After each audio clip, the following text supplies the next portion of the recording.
Bonjour, c'est le retour de Hannah Montana, parce que ce soir je sors, mais mon fils ne dort pas, il est pas à la maison, il est chez son daron. Je sais plus si je l'avais dit dans l'ancien TikTok, mais en fait moi j'ai fait que daron ici, parce que j'ai fait toute ma grossesse à Dubaï, quasiment tout, tout mon postpartum à Dubaï, donc en fait je suis pas du tout sortie, enfin j'étais pas dans ce délire là quoi. Et vu que moi maintenant je suis tout le temps avec Anaïs et Thomas, ils sont en couple etc, ouais, c'est pas pareil. Alors que quand j'ai une copine fraîchement célibataire qui vient, voilà qu'on sort. Un Simpson.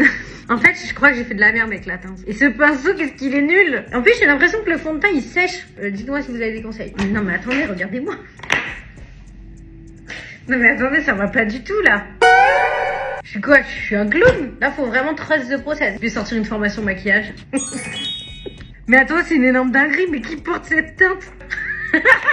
Attendez, en fait j'ai peut-être bronzé depuis la dernière fois que j'ai vu. Non mais je pense que je peux rattraper le truc encore. Du coup ce que je voulais dire c'est que même si je sors avec une copine célibataire, genre mon but je suis pas du tout en mode je veux rencontrer quelqu'un. Au contraire, enfin en vrai là je sors parce qu'elle est là, mais sinon je vous jure je préfère rester mes soirées chez moi toute seule à regarder ma série. Et ça fait peur parce qu'en fait je me dis en fait là c'est pas ma prio parce que ça fait que 6 mois que je suis séparée. Mais à force, putain mais en fait c'est un cauchemar ce maquillage là.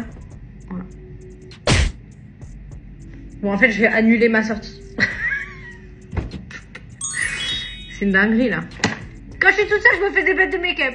Dès que je mets la caméra, allez, hop. Je me maquille trop bien, normalement. Trust the process. Vous allez voir, je vous jure, ça va être beau. Voilà, c'est bon, j'ai un peu estompé. Pas la peine de me juger. En vrai, ça va commencer à être pas mal, là. Hein. Je sais même plus ce que je disais.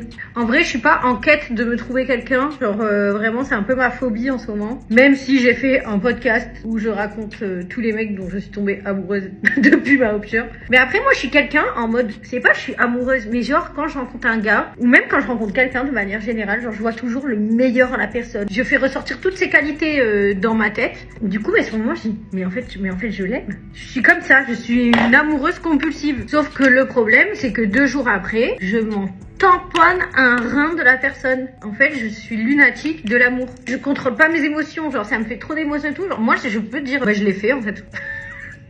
C'est d'ailleurs pour ça que je me suis fait têche. Je parle pas de mon ex, je parle pas du père de mon fils. Je vous fais un petit spoiler de mon podcast, mais en fait, dedans, je raconte que après ma séparation, je suis tombée amoureuse d'un gars. Enfin, tomber amoureuse, encore une fois, c'est un grand mot. Genre, littéralement, lui, je lui ai dit je t'aime au bout de vraiment notre rencontre.